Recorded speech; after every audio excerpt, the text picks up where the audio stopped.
What's good everyone on YouTube? It's me again, back with another video, and we're going back to a regular shoe video, sort of regular.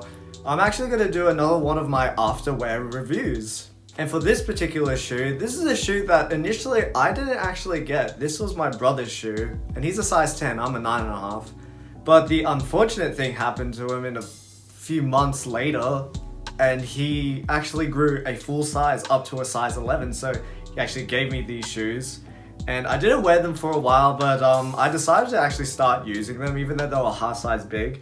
And I started using them a lot for dancing actually, because I actually prefer a little more space in my shoes when I do weird things on my feet, because I don't want my foot to be completely constrained inside of like a prison, but you know what I'm saying. So after that unfortunate thing that happened to him, I fortunately happened to get these shoes. And I would say, give or take now, it's been about 4 months since I've really been putting this shoe through the ringer. So I decided I think it'd be a pretty good idea to give you an update on what's happened to the shoe in the past 4 months and the pros and cons of this particular shoe. And the shoe we're talking about today is the Eric Koston and Jordan Brand collaboration on the Jordan 1 Low in the UNC colorway. So let's just dive right into what has happened to this shoe in the time that I've been wearing it, and a lot has happened to this shoe. I've worn this shoe a lot, even just for walking around, and I wear this shoe a lot for training actually when I go dancing. So there's a lot of scuffs on the upper, there's a pretty big scratch mark on the inside part of the shoe. That's usually because I'm always W-sitting when I train. On my left shoe, the heel is actually worn down to the white part of the rubber, and it's pretty soon going to happen on my right shoe as well. And on the right shoe, we've actually got the Wings logo had chipped away a little bit, and kind of unfortunate that happened. And a weird thing that's happened to my shoe, and I attribute this to the extreme weather conditions, because I highly doubt this will happen to anyone who wears these in regular weather. But I've actually got leather cracking, especially on the toe box, on the white leather. And this is because if you guys saw my update video, I was recently in Yellowknife for about 4 or 5 days. And aside from the snow boots, whenever I decided to go outside, I would just use these shoes. And you gotta understand, I think it was like anywhere between like a 50-degree difference between inside and out, because outside was about minus 38 degrees and inside was warm enough that I could walk around in a t-shirt. So yeah, probably about a 60-degree difference if we consider maybe inside's like 20 degrees. So I highly doubt this leather cracking will happen to most people, but that's something that has happened to my shoe because of some really extreme weather that I pushed it through. I'm not going to mention that as a con because I highly doubt this would happen to most people, but I thought I would just mention it. So now let's get into the pros of this particular shoe. So the first pro for myself is, aside from the leather cracking thing, the leather quality itself is, I would say, soft enough where it's nice and flexible and doesn't cut into your toes, but hard wearing enough that despite the fact that I've scratched it up intensely on the insides of both my shoes, the leather still holds up really well. So it's the nice balance between super soft and supple leather and, hard plastic leather. We've got this nice middle ground where I can scuff it, but it won't completely tear apart. But it's soft enough that it doesn't cut into my toes as what happened to the Peace Minus ones, where the leather was really cutting into my foot. But that would be my first pro of this shoe, like a nice balance between durability and comfortability in the leather quality.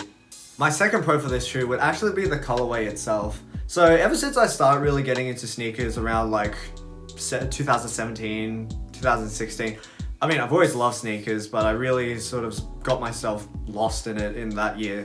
When I found out about the UNC colorway, I always thought it was a really beautiful colorway, and the high version came out before I got into it. So there was never really a shoe that had this colorway for a while, but this particular collaboration brought out the UNC colorway in a low form, and I actually think it works really nicely. It's a nice bright shoe. It's very uncommon to find this color, and I actually get quite a few compliments, a lot from girls actually, about this shoe. So that would be my second pro of this shoe. The colorway itself is very beautiful in my opinion. The third pro for this shoe for myself is, I'm gonna lump it together, the Zoom Air in the heel and the traction of this shoe. So Jordan 1s are typically really uncomfortable, I would say. And this particular shoe has a slightly upgraded insole with the Zoom Air in the heel. And you do feel it a little bit. It makes it tolerable. I've managed to wear this shoe a whole day, and I can get through a whole day wearing this shoe. And just piggybacking off the bottom part of the shoe, the traction itself is actually really beastly. You've probably heard from actual basketball players that Jordan 1 traction is ridiculously good. And they're not lying, it actually sticks really well. Almost too well in some cases, but that is something that I actually appreciate a lot about this shoe. Can't say it holds well in snow, but like, who's wearing this in the snow really? But just day-to-day wear, the traction is ridiculous. So that would be my third pro of this shoe, the cushioning and I guess traction setup. Right. My first con for this shoe is piggybacking off the traction. While it's extremely good, it's very, I would say, vocal. It's a very loud traction whenever you slide to a stop.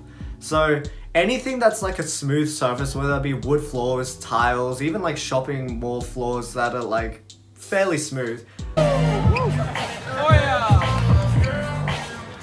Anytime you slide your foot, this shoe is incredibly loud, and it's a super high pitch squeaking, and it's incredibly annoying.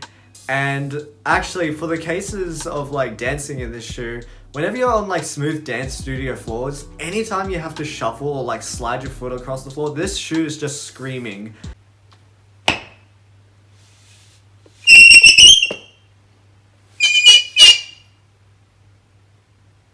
And it's actually really annoying, and it leads me to not really dance in this shoe a lot whenever I'm training indoors. Like, this is perfectly good as an outdoor concrete training shoe because of how hard wearing it is. But as an indoor shoe, this is super squeaky. So that would be my first con of this shoe, just extremely squeaky traction. My second con for this shoe is that there's actually some leather separation happening between the upper and the midsole itself. So I'll show it in the B-roll, but around the sort of toe box area, a couple of spots have actually separated from the midsole, and it seems like it's only being held together now by the stitching across the entire shoe's bottom. So I'm sure that could be fixed with some shoe goo, but like the fact that's just happened kind of makes me a little worried about like the leather sort of completely ripping at some point. But so far it's only just started, but the fact that it's happened in the first place is a little bit concerning.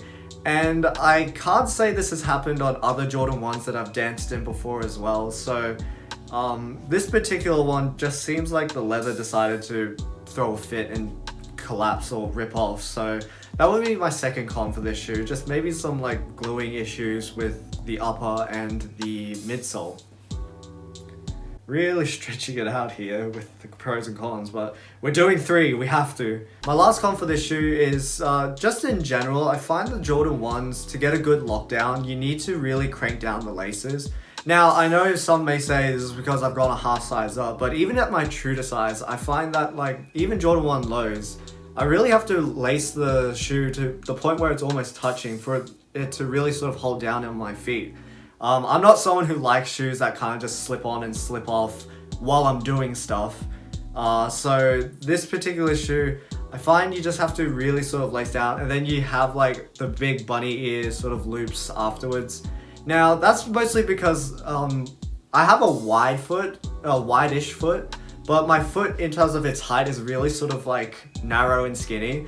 So there's a lot of like vertical space in this shoe for me. So I could add like more insoles, but then again, like that adds to the weight of the shoe as well. And I did that for a little bit, but it also changes the fit in other areas.